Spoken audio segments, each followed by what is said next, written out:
Hola a todos, bienvenidos a un nuevo capítulo de Innovación en Clave Personal.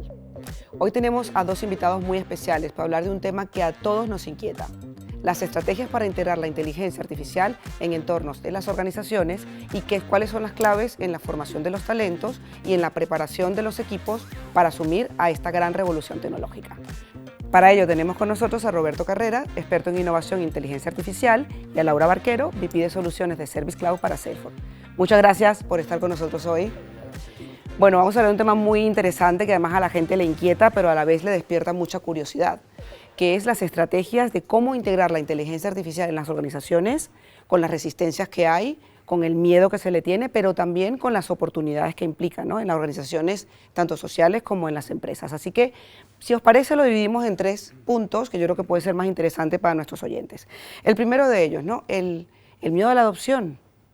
El miedo a la adopción de la inteligencia. Cuéntanos un poco sobre este tema, Roberto. Yo creo que, mira, nosotros ya tenemos una cierta edad y vivimos también todo el impacto de lo digital en sus diferentes estadios, ¿no?, desde los primeros inicios de la web, la parte más social media, ¿no?, que fue web 2.0 en un inicio y demás. Todas ellas, todas las evoluciones digitales han provocado cierto temor, pero a esta se le suma un componente importante, que es el miedo a perder el trabajo, ¿no? Eso es lo más importante, yo creo.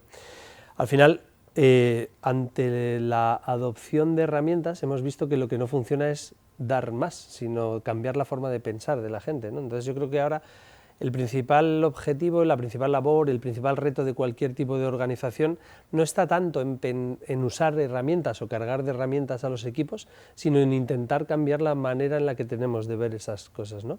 Yo siempre lo digo, cambiar la forma de... O sea, las cosas cambian cuando cambiamos la forma de ver las cosas, ¿no? Y es verdad, o sea, al final lo que tenemos que hacer es no pensar en inteligencia artificial en términos de uso, sino en términos de infraestructura, en términos de pensar en IA, no en usar la IA, ¿no?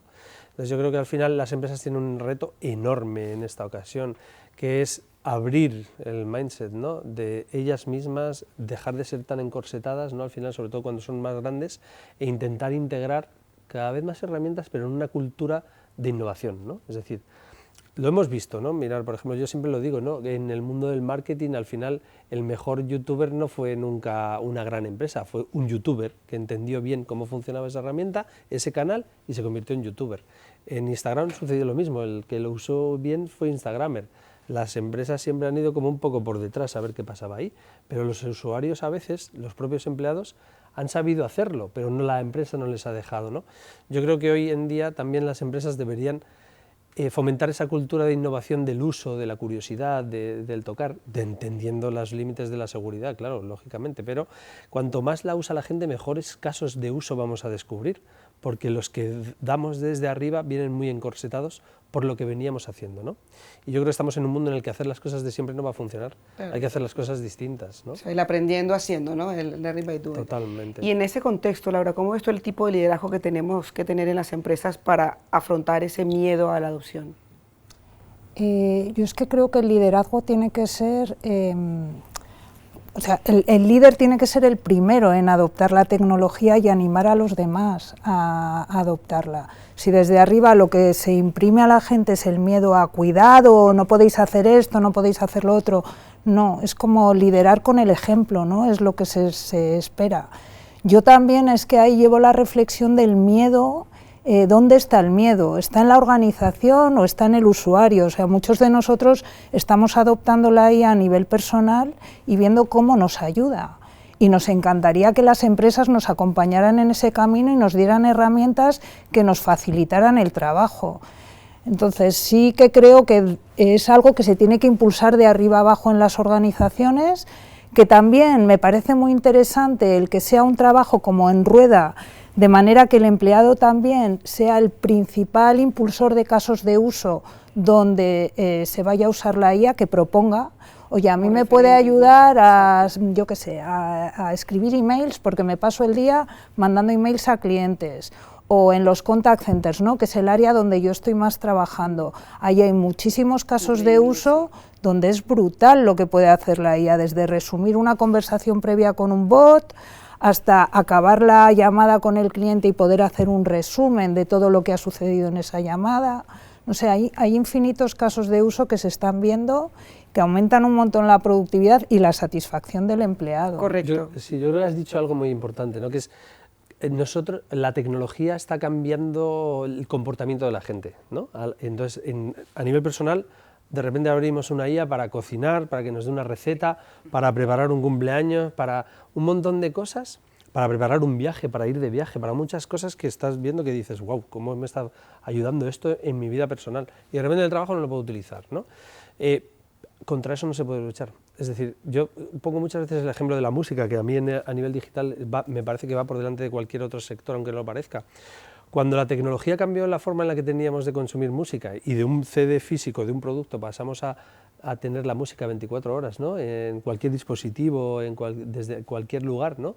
Quien primero se adaptó a ese cambio de comportamiento fue Apple con iTunes, luego Spotify, y a día de hoy lideran la forma en la que tenemos de consumir música, que ya no es en base a un producto de un artista, sino a mi mood. Música para correr, música para estudiar, música para leer, música para cocinar. Es decir, yo me he hecho el propietario de esa forma de usarla, ¿no? Aquí en el mundo de la IA va a pasar igual. Yo creo que es al final quien lidere cómo la gente la está usando ya a nivel personal y sea capaz de dar y facilitar eso en el trabajo, va a ser quien ponga la pista. Pues mira, me da el puente para ir a una pregunta muy importante, que son las habilidades que vamos a desarrollar en el futuro. ¿Qué competencias humanas se supone que nos van a ayudar a manejar esa IA, además del usarla y del convivir con ella? Laura, te doy un poco el turno sobre este tema. Bueno, aquí se habla mucho de cómo la IA va a asumir todo lo que son capacidades más de automatización, tareas rutinarias, y que para el humano va a quedar la empatía, otro tipo de habilidades más sociales, pero yo fíjate que pienso mucho como creo que la curiosidad va a ser algo crítico que hay que fomentar en los jóvenes, pero en todos nosotros, ¿no? Porque ahora ya esto no va de saber, sino de saber preguntar muchas veces, y ese saber preguntar viene muy generado Correcto. por un espíritu curioso, de quiero más y quiero más, y de ahí surgen muchas de las cosas que ahora la IA está haciendo por nosotros. Así es. ¿Tú cómo lo ves, Roberto, esta parte? Yo creo que las habilidades humanas que van a ser más necesarias son las habilidades humanas que hemos ido perdiendo en los últimos años. Porque tú lo ves, ¿no? Al final como lo digital ha hecho que cada vez socialicemos menos aparentemente, pero no digo a nivel digital, digo a nivel personal. Entonces esa empatía, esa cercanía, la curiosidad, la intuición, la experiencia, el criterio, el rigor, lo que te dan los años de vida y los años de experiencia es lo que creo que cada vez es más importante, porque tú lo decías, ¿no? Es verdad, es como dices, mira, por ejemplo, es como cuando a día de hoy la gente debería hacerse mejores preguntas, ¿no? Y venimos de una forma de usar la tecnología donde ponemos Hotel Madrid, ¿no? Y de repente hoy en día te puedes enrollar mucho más y le puedes decir quiero un hotel en Madrid, en el centro, que me permite ir con niños, ¿no? Hacer buenas preguntas nos da un buen resultado, pero yo creo que también la experiencia te permite saber lo que quieres, ¿no? Y yo creo que saber lo que quieres hoy en día es más relevante que nunca, porque la IA nos va a dar a todos la respuesta más fácil, pero si yo quiero algo más, no solo hacer buenas preguntas, sino saber que lo que me entrega tiene o no valor, lo puedo cambiar, qué puedo hacer, es lo que yo creo que realmente también es importante hoy en día como habilidad. De hecho, esto nos lleva a la cultura de la prueba y error, ¿no? De aprender de la IA, aprender con la IA o utilizar la IA como herramienta. ¿Cómo ves esta parte, Laura? Pues, creo que es que al final aprendemos así, con prueba y error. Y de hecho yo ya, escucho mucho esto hay que legislarlo, hay que regularlo, sí. Pero si es que no sabemos ni cómo, si es que estamos todos novatos aquí. Entonces es que tristemente vamos a entrar y vamos a aprender equivocándonos muchas veces. Sí que es verdad que en las organizaciones también tiene que permitirse esa cultura del error, porque en muchos sitios lo que se ve es que se castiga. Entonces en esos escenarios es donde este tipo de herramientas, tecnologías, nuevas capacidades no se van a poder adoptar. ¿Tú cómo lo ves, Roberto? Totalmente, Laura, no, totalmente de acuerdo, porque yo creo que en este país en concreto penaliza mucho el fracaso y el error, y a mí a lo largo de mi vida lo que me ha permitido evolucionar como persona y como profesional ha sido equivocarme, y que vivir en una cultura donde al final el equivocarse es bueno, porque no, se lo decían ¿cómo se llama? Edison, ¿no? Dice, pero usted probó 1000 maneras distintas de llegar a la bombilla, ¿no? Y dice, y solo al final le funcionó. Dice, no, lo que encontré es 999 maneras en que la bombilla no se podía crear, ¿no? Al final es verdad, o sea, hay que probar y probar y probar, y hoy en día en el mundo este, que prácticamente todo es nuevo, que alguien te da un consejo de cómo ha usado la IA para no sé qué y tal, porque claro, no todos se nos ocurren las buenas preguntas que decíamos antes. Entonces, esa cultura del ser generoso, yo creo, a la hora de compartir qué cosas nos funcionan, yo creo que hoy en día debería ser el estándar en las organizaciones, no que cada uno quiera coger su trocito de IA para ser el que más años va a aguantar en el puesto de trabajo, no tiene sentido. Si al final el saber un poquito más no te va a hacer que dures más en el trabajo, el compartirlo, el abrirlo, el que todos al final sepamos cómo poder cambiar la forma de trabajar y mejorar las organizaciones, yo creo que es lo que nos garantiza el éxito a todos. Bueno, y ahora es una pena, tenemos que cerrar, porque esto va a continuar en próximos capítulos, pero tenemos que cerrar. Ese vértigo que produce, ¿no?, la inteligencia artificial, ¿lo habéis sentido alguna vez personalmente en vuestras carreras? ¿Cuál ha sido el momento de ese vértigo que ahora causa la IA en vuestras carreras? A mí, la verdad, yo creo que el vértigo no me ha dado ninguno, me ha dado la posibilidad de poder trabajar muy bien. Yo creo que entenderlo muy bien, para mí pensar en IA me ha ayudado a trabajar muy eficiente hoy en día, ¿no? Yo empecé en Voikers, que era un proyecto que se integró en GIC, en Lloret y Cuenca, la empresa que acabo de dejar, en 2019, entonces la IA estaba muchas cosas en pañales, pero me empezó a ayudar a saber cómo pensar, ¿no?, en infraestructura de IA, no solo en soluciones. Y yo creo que es lo que me ha llevado a mí a día de hoy a lanzarme y dejar la empresa en la que estaba muy seguro, con un buen puesto, con un buen sueldo, a volver a enredarme en probar, porque tengo una capacidad de trabajar muy eficiente que me permite, al final, tener la libertad de gestionar mi tiempo, que es por lo que nos pagan. O sea, que el vértigo es una oportunidad. ¿Y para Totalmente. ti, Laura? Pues yo el vértigo es que lo he visto siempre como un impulso. Es como que cuando algo da miedo, no es como lánzate y pruébalo.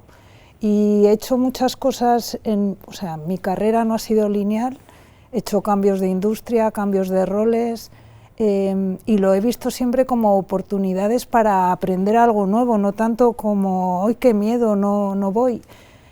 Al final creo que es como un impulso hacia adelante. Lo que a mí me genera el miedo es como la contrafobia, ¿no? Basta que me digan no, venga, voy. Entonces, esto lo veo igual, hay una parte de vértigo, sí, que digo, ¿qué va a ser de mí? Mi vida profesional va a poder extenderse 10 años más, ¿no? Pero a la vez es como, tengo mucha curiosidad por ver lo que viene. Bueno, creo que eso es clave, ¿no? Hoy en día el cambio es lo único que permanece, y ahora el cambio es exponencial a lo bestia. Entonces yo creo que al final lo mejor es coger la tabla y tirar a ver dónde te lleva, pero como no te subas a ella, yo creo que estamos perdidos. Bueno, de hecho realmente el único dato que podemos dar, porque los datos cambian por minutos, es que un año de innovación equivalían antes a 15 o 20, o sea, vamos a esa velocidad, vamos a esa velocidad.